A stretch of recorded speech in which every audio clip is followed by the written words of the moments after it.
Well, it's been a year since I did this, but from time to time we have to remind ourselves, what's it all for? Why do we spend so much time on haiku? Because you still see it on social media, even in the haiku forums. Oh, it's not ready to be your daily driver. And it's true. However, I want to tell you a little story and show you some pictures. In 1990, there was this guy in the IT department who somehow got himself appointed agent for Microsoft. I was one of the first people to buy it from him and to run Windows 3.0 in South Africa. And I hated it really. Actually, a year or two later, I actually tried to switch to OS2 Warp. Don't know if anybody remembers that.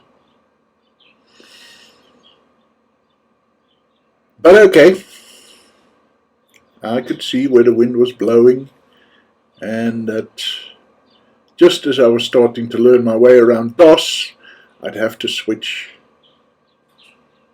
to something else. Now, 5 years later, Windows 95 came out, and this is what it looked like. We arrived at the local computer shop at midnight, so this was like a wave moving around the world. And they opened the shop and we all bought our copies of Windows 95. I don't know where this particular shop is, but it was like this all over the world. I mean, and look at those faces. This was an event. Yeah. And at Microsoft themselves, they also held a party. Hey, this guy in the white shirt and tie looks vaguely familiar. 3 years later, Windows 98, and once again, okay, it was a bit more subdued already, but we still arrived at midnight, and 1 second past midnight, the doors opened and we could upgrade to Windows 98. And we all knew that we'd have to upgrade our computers. We knew that. Yeah. Windows 3.0 would sort of run on a 286, but you really needed a 386 to use it properly. 3 years later, 5 years later, yeah, 386, okay, but 486. And then with Windows 95, we knew we'd have to get a Pentium.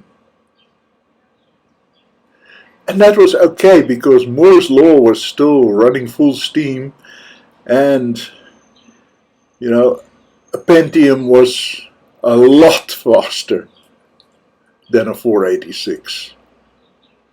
You have no idea. So, yeah, these were events. How about on the Apple side of things? Well, this is the launch of Mac OS X Tiger. Look at those queues. Some people camped out in front of the Apple stores for 3 days to be the first to get the new upgrade. That happened regularly. Now, not hundreds of them. Most people just showed up on the morning. But look at it, all those people took the day off to stand in a queue to get their hands on an upgrade. So, Back then, computing was fun. Computing was the future. And that has now largely been lost. Part of that is because they don't sell operating systems in the stores anymore. You just get online and download it. Ho hum. But also because the corporations have clamped down. I mean, I can hardly run any program on this Mac without, this program wants to access your peripherals. Can you approve this, please? Yeah. Click. Yeah, and this program was not written by an Apple-approved programmer, and I refuse to run it. There are workarounds around that, but why would I need a workaround? Yeah, okay. Linux has tried to pick up that slack, but I saw a report, it's a few years old already, that 70% of all commits to the Linux kernel are now produced by people paid by and working for corporations. So Linux is no longer the hobbyists, the enthusiasts' domain.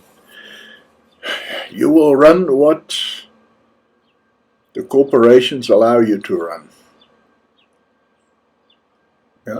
They kept this takeover hidden, but it's there. And you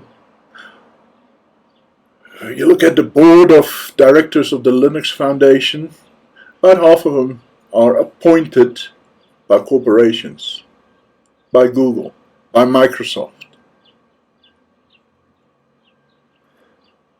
Okay, it is what it is. I suppose somebody could just grab the sources and do their own thing again. That is possible, but yeah, the enthusiasm isn't really there anymore. Oh, there's a new release of Linux Mint. Yeah, okay, fine. So this level of enthusiasm, of fun, of exploring your own boundaries, trying new things. You know where we still have that? In Haiku. Because if you want to try and push it in a new direction, fork it and let's see what you can do with it. Now there's a guy who's reworking the whole file system, which at the moment is in a sense a flat file database, and seeing how close you can get that to a relational database. Yeah, and he's simply working on his own and he's letting us know what's happening. Maybe that'll be incorporated into the main system, maybe not. But the point is he can do that. And so, yeah, it's pretty much only in Haiku that I still find that sort of energy that we had back in the 90s. Haiku is fun. Simple as that. Haiku is enjoying what you can do with a computer, seeing how far you can push it. So yeah, the goal is to make it a daily driver. I get that. But there are a lot of different ways we can still see when we can get there. And that's what haiku is for. Haiku is fun. So, have fun, guys. See you soon.